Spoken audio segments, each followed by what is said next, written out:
i-worship team member wayo bese sithola izwi lenkosi angibonga igama lenkosi ebese laphaya okhulumela abakwamkhwenyana Miss TP Ngubane okhulumela abakwamakoti Mrs B Khumalo angibonga ivangeli bese komculo laphaya ebese kuba words of wisdom angibonga igama lenkosi baba wethu amen angibonga ivangeli yaka wethu ubaba uphemba egameni lika Jesu amen bese kuzoba ke uthi I know her umbali and bantu abazalwa ngeloyi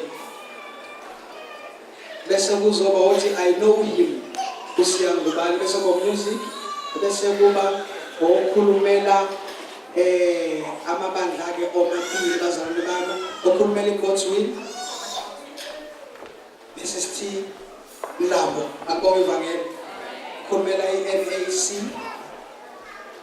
Apostle TP Duma angibonga ivangeli ebese kuba ozokwamukela kwiMotherland Mam Thela ozokwamukela kwiFatherland Mr S Ngcobo bese Khaphikeke Mrs SA Duma angibonga amanenkosi bese beyibongela laphaya angibonga ivangeli bese sivala ngomthandazo Bishop Makubane bese bayilunch angibonga ivangeli njengamanje abazali bami ngizocela ihlobo zikaThixo ukuthi sizolalelana kungabikho ozokhuluma angibonga igama lenkosi ukuze sisheshe sigqibe ngizocela ukuthi kubazalwane ozosamukela njengamanje uMr S Ngubane egameni likaJesu bazalwane bami ngicela eze haleluya azula zule afune yodwa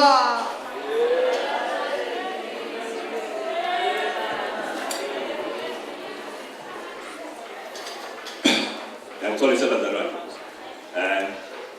kunokwenzeka mhlambe ningezwa kahle ngoba balete ngiphethe ngokuqala nokuhlala ematafuleni ngijwayele ukuhlalela esigqikini nje kunkontshana igama lokho abathi esike kwase kwenzela nami ngokwazi ukuthi mhlambe ngiyophathela ingane zami lapha nalapha kwase kuthiwa usidini noma sidini lo okhulumayo njengamanje angibonge kuba khona ngokwamazinga enu omkhulu omncane owesilisa owesifazane siyabonga ukuthi nibe kanye nathi kulolu suku lwendodana yomfowethu indodana yomfowethu lo omdala ongena inkosana kababa indodana yakhe usingayo ngosuku lwanamhlanje thina basemabobeni thina bangubani siyabonga nibe kanye nathi nishiye izindlela zenu nishiye konke labenziwa khona nizokwazi ukuthi nibe kanye nathi kulolu suku ngalolu suku solumbanisa la sizohlanganisa sihlanganisa umnguni nobani aniqedele nokubani ukuthi lezi zinto ayilumbani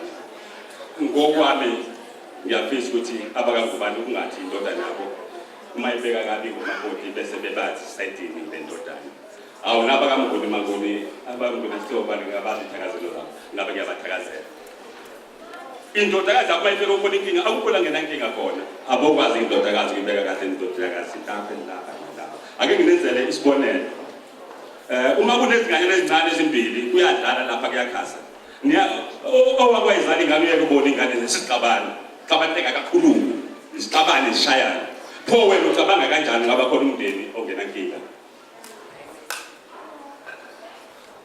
thina ke bakangubani sizanoba kanjani nabanguni ndodana futhi kafishane nje akukho engakusho ngonkanyisa unkanyiso angikaze ngizwe nakanye kuthiwa utshontshe inyoni yakamakhelwane angikaze ngizwe nakanye ukuthi unkanyiso ubanjwe ephuma ngewindi sinemizi lapha khona umkhize nomntambo nomndaba angikaze ngizwe nakanye kuthiwa unkanyiso ubanjwe ephuma ewindini kabani ngakho mina ngacishe ngime ngekhanda engami ngonyawo ukuthi angiyazi inkinga kankanyiso kodwa phela ke usa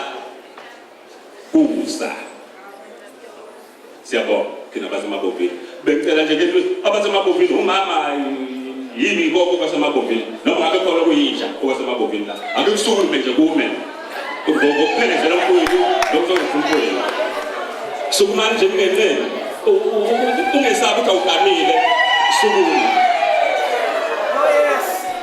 siyabonga ngiyabonga mphathi wehlelo ngathi isikhathi sakho ngiyabonga zonke Shaya umbongo, shaya umbongo izandla.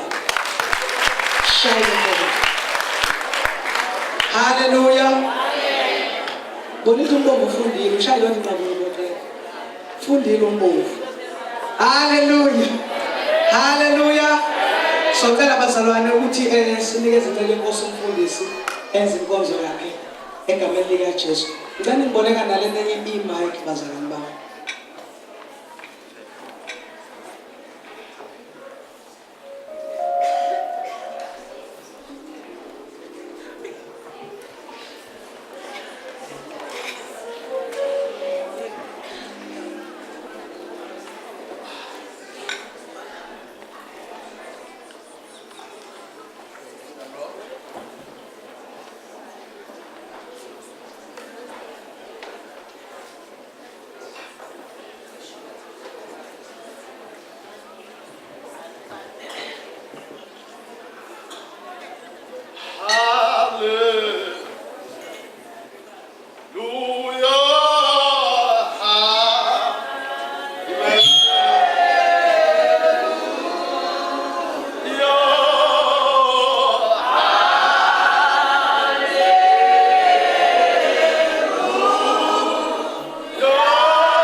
Praise the Lord.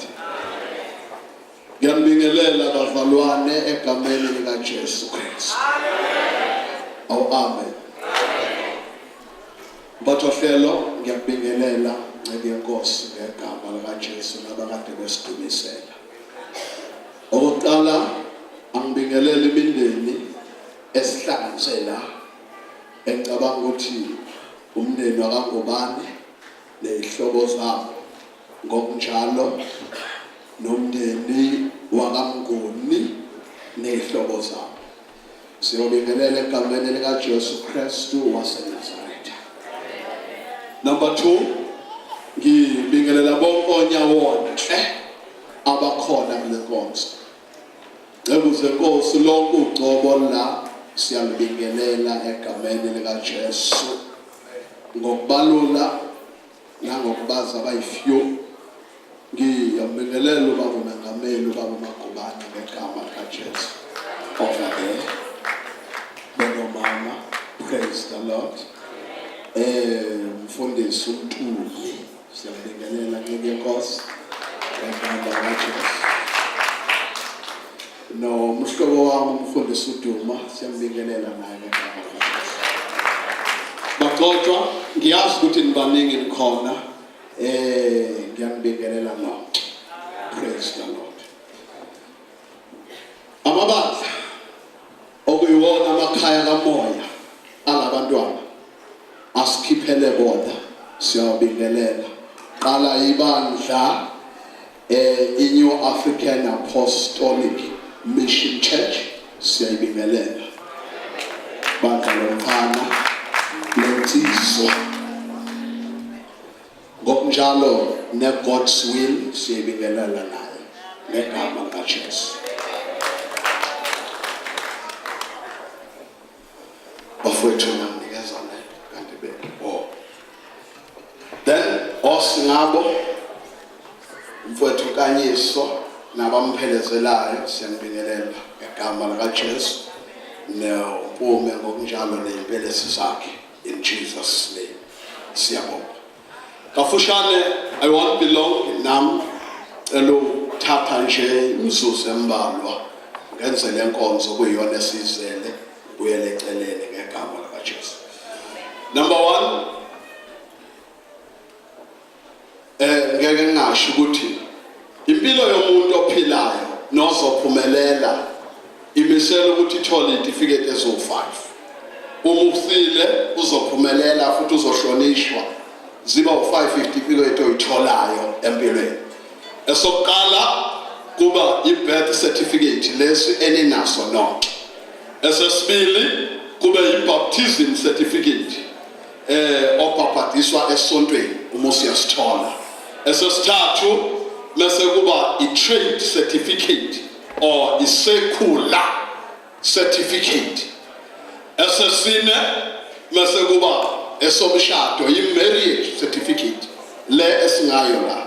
Esogcina mase kuba i-death certificate. Impilo yomuntu ophumelelayo kufanele iqoqe zonke zibe khona. Sungaqala ubale ezakho ukuthi zingako siyitholile. Umubona ukuthi sengitholile ezo4 wazi ukuthi nalesi sesiseduze. Ngoba for sure fanele sithole. Praise the Lord. Amen. NoJesu simkhonzayo nesimshumayelayo wayithola zonke lezi certificate. Ngibonge igama lenkosi. Wayithola i-baptism ngoba wabhabhadiswa eJordani, wayithola i-trade certificate because uJesu wethu wayeucarpenter. Ewumbazi. Ukuba kwakuyilesi sikhathi ngabe wayesebenza kaJean and Richard u-director. Amen. Wasithola sokufa wakonfenywa esomshado ke akasithola usazobuya zoshada nebandla la. Usathane usikhothela kanazi itifiketi. Uma udlala usathane udlala into enganaso nesodwa. Idlala ngawe wena zihelile odongeni. Fanele utshele ukuthi mina nginalokho wena unani. Akanayo ngisho ibhet ngoba akazalwanga. Akabalwanga. La emhlabeni. Praise the Lord. Siyabongela ke laba babili sizobanikeza isika5. Sibatshele ngesika5 sebesebenzile. In Jesus name. Without the waste of time ngicela sifundiswe yonke into yethu siyikhuluma kahle mesibhekise eswini then mase siyayibusisa lenkonzo. Zimbili lezi incwadi nophetha amabhayibheli bazalwane. Bili lezi incwadi kaJohn chapter 2 verse 1 nencwadi kaIsaiah 60 verse 6. Just 2 of it. Then mase siyaqhubeka. Ngithokozile ukuthi ngaba nethuba lokubabona Kanyiso kanye noMpume before size la sathinta into eziningi ezamakhanda nezohokhiye balempilo yasemshadweni. So lana ngeke sathinta okuningi usisa ngezwe sisho sekushoyo siqhubeke sibafundise ngegama lenkosi. Ukhona seyitholile ayifunde. Khona seyitholile ayifunde. Bandlene ngishumayela kulona ngiyafundela iBhayibheli kwaze kwangena. Ngisizeni noma kusemshadweni bazalwane. John chapter 2 verse 1. Isaiah 60 verse 6. Thank you. Verse verse chapter 2 verse 1. Nathatha kuze egameni likaJesu. Kwathi ngosuku lwesithathu kwakukhona umhlaba eKhana laseGalile. Wayekhona lapho unina kaJesu. Praise the Lord. Yafunda le nto kanishayeleni izandla. Yezwakala ukuthi ufunda into yakhe. Sifundeleke again uIsaiah 60 mgcotshwa ngayo leyo volume netone yakhe. Isaiah 60 verse 6. Konto ithelayo kuthina umfunda siyezwa. Uthatha kuze egameni likaJesu. Ubuningi bamakamela buya kukusibekela. Amakamela amasha kaMidiyane nase-Efa. Bonke abaseShebha bayabuza baletha igolide nenhlaba. Bamemezele isidumiso sikaJehova. Ngeke Nkosi thandaza.